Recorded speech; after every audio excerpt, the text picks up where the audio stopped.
Hi everyone, my name is Marion Grace and I'm a cancer patient. As a matter of fact, today is the 5th anniversary, almost to the hour, of when I collapsed right here behind me in my living room, and my whole life changed. I was diagnosed with final stage multiple myeloma, which is a bone marrow cancer. And as it is the 5-year anniversary, I was inspired to make this video and talk to you about living life while beating cancer.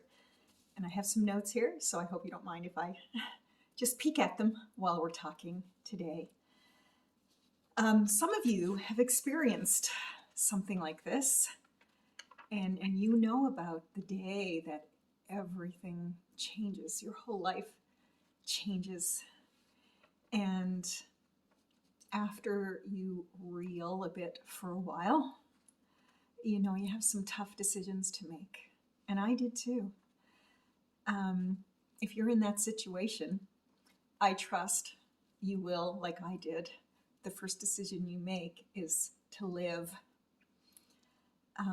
because I did. I made that decision. I'm gonna live. I will live. I will not die. And I really believe in the power of your mind and how you think and the decisions you make. We've all heard of people who have been diagnosed with cancer. You know, they hear the big C word and they're dead within a week, 3 months. And I really feel, you know, I don't know because I can't live in anyone else's mind, but I wonder, and you know, did they just hear the word and give up? And just decide, well, I'm gonna die. I might as well die. And that makes me so sad because I believe that you can make another decision. You can decide to live, and you can decide that life's not over. Please don't let that be you, the one who just gives up, because I'm living proof that you can survive. You can live, you can still have a purpose, and I'm going to talk about that right now. You know, I talk about the power of the mind, and I believe the mind is a powerful thing. But if you can combine the power of your mind with the power of your spirit in you, you will have twice as much power. The human spirit is an amazing thing because I believe it was created by God. So it's powerful. And to tap into your mind and your spirit, you can be a powerful person. And I just want to talk about that for a bit, you know. And I know the first couple of days, the first couple of weeks, maybe even months are so hard. And they were for me because I was in a lot of pain. And all I could do really was cry out to God. And I did. I cried out to God. And I said, you know, I'm putting myself in your hands because there's nothing I can do. Really, like, I need you now. And I just put myself in God's hands, you know, sincerely, really sincerely. And you know what? He took me. And I know that he carried me, because how else would I have gotten through? It was so bad. I mean, it was so bad. I was on death's door. He carried me. He strengthened me. And most of all, he loved me. I could feel love of God just soaring through me, and I could face the next day and the next day after that and the next day after that because God was with me. You know, I started seeing that I could still have a life and a purpose. It wasn't over for me. It was just changing. And it didn't have to be the end. You know, and after a while, you know, a few months, because sometimes it takes a few months just to start figuring things out and to look at things differently. I started to find out, what can I do now? You know, I can't go back to work because it's too hard, but what can I do? And I started pulling out some of those dreams that had been inside me, you know, and perhaps you know what I'm talking about. You've had some dreams, but maybe you were so busy at work or, you know, life. Maybe you had kids. You know, I had a time when I raised kids and now they're all gone. And I started pulling out those dreams, you know, and for me, it was writing. I've always wanted to write. perfect. I had lots of time to write. I was home. I couldn't do anything else. So I pulled out that dream and I started writing. And, particularly what I started writing about was overcoming, because that's what I was doing. That's what I was learning. That's what I was succeeding at. And I started writing about life's difficulties, trials, overcoming, a can-do spirit. And, that was my silver lining, because I found out I was good at it. And I encourage you, pull out some dreams. If you're going through this now, what is your silver lining? What has been on your heart? What was in those past bag full of dreams? And maybe you can do it now. Maybe it's painting, maybe it's poetry, maybe it's writing, maybe it's encouraging people, songwriting, singing, anything. Because there's things you can do at home when you're recovering.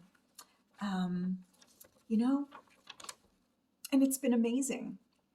I've actually written 2 books, and I have a Facebook page and an Instagram and a blog, and I just love to encourage people now.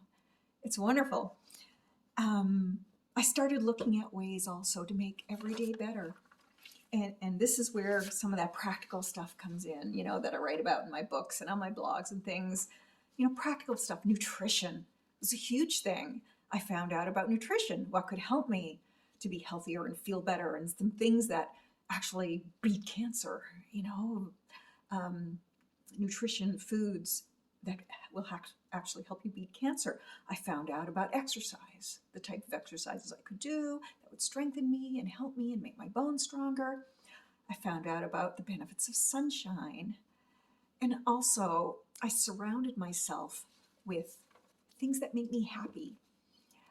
I got books and music and movies, and I made playlists, because sometimes you're just having a rotten, hard day. And then it's too late then. You can't go find stuff. So I had my lists there. I had my books there. I had a list of music. A lot of times all I had to do was go to my Chromebook and press play, because I had a whole playlist there. And I would play it, and I would let it minister to me and help me and make me feel better, and, put me in a better mood. And then I could get up again, but have those things ready. I talk about those things. I have a room just for me that is filled with things that help me feel better. I painted the color that makes me happy. I put pictures up, lights, candles, and a dream board, pictures of dreams that I have that just make me happy and nostalgic or excited. I've got a whole board of my kids and grandkids, just a room full of things that it's my happy room, and I encourage you to write out a list of things that do that for you, make you happy, that you can go into that room and just breathe and look and just feel like, yeah, this is who I am. And this makes me feel better. My husband got in on that with me too. He often holds carrots out for me. He'll plan things like a trip or something, and he'll say, 5 months from now, we're going here, and it's a little carrot. It's something to look forward to. And he's done it every year since, like twice a year. He'll plan something, and it's something for me to look forward to and put my mind on, because, I have to plan for the trip. I have to do some research in what we're going to do. And sometimes I'll even go on Duolingo and learn a little of the language, basics. So it gives me a little bit of something to look forward to and a purpose and something to make me happy. So, husbands out there, or wives or partners or friends of someone who's dealing with this sort of thing, that's something you can do to help them along. Another important thing I want to talk about is to be your own advocate. Because a lot of times, medical care professionals are so busy, hospitals are overloaded, and I've learned that I can help myself a lot by doing a lot of my own research. And I'll give you an example, actually. I'm on lenalidomide, which is Revlimid, and maybe you are too if you're a cancer patient, but I found out through research that if I reduce my intake of fat to around 20 grams a day, it eliminated a lot of the pain and diarrhea. Sorry, I know that's gross, but it's a reality. the pain and some of the suffering. It eliminated, like it was so helpful. And that's something I could only find by researching and finding out myself, you know. And there's also helpful supplements for your bones that can strengthen your bones, and things to help your kidneys, like pure cranberry juice. You know, these are things that are awesome to help with cancer patients, because, you know, a lot of times the drugs will destroy your kidneys, and, you know, it causes a lot of side effects. So, you know, be your own best advocate, be your own best friend, and research these things and find out the helpful things. Last important thing, and I really want to emphasize this because it was so much for me, jump into the arms of the God who loves you. I did. And, you know, I needed to realize that God didn't do this to me. A lot of people blame God and they say, why? But it's not him. He doesn't do this. Cancer's just on this earth, you know? And I had to realize he didn't do this to me. He's not my problem. He sure is my answer. And he's helped me get through this and face the future and actually learn to be happy and fulfilled and just find some new purposes. So I encourage you to do that. If you found this video encouraging or helpful at all, I invite you to follow me on Facebook or any of my things where I often write and give encouragement. For Facebook, it's Marion Grace, Your Greatest Life. For Instagram, it's MarionGrace_author. And my website is mariongrace.ca, where you'll find lots of blogs, and you can even see what my books are about. So thank you for watching. Goodbye, and please keep living your life. Goodbye.